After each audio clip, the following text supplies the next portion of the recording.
Assalamualaikum warahmatullahi wabarakatuh lur. Jumpa lagi di channel YouTube Sahabat Kaleng-Kaleng. Channelnya tukang kaleng-kaleng, tukang apal-apal alias tukang coba-coba. Video kali ini saya akan membagikan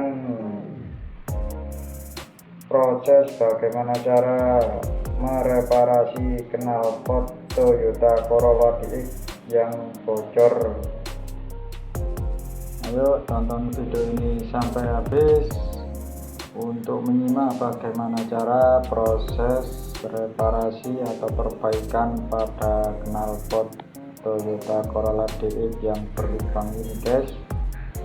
Jangan lupa like, subscribe, dan komen ya guys, untuk membantu channel saya agar lebih berkembang. Ya, inilah sudah terlihat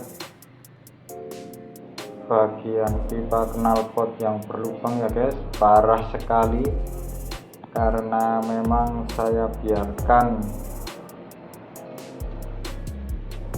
sampai parah gini, jadi suaranya itu terdengar suara seperti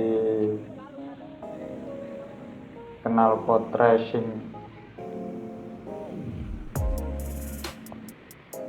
Kemudian ini akan saya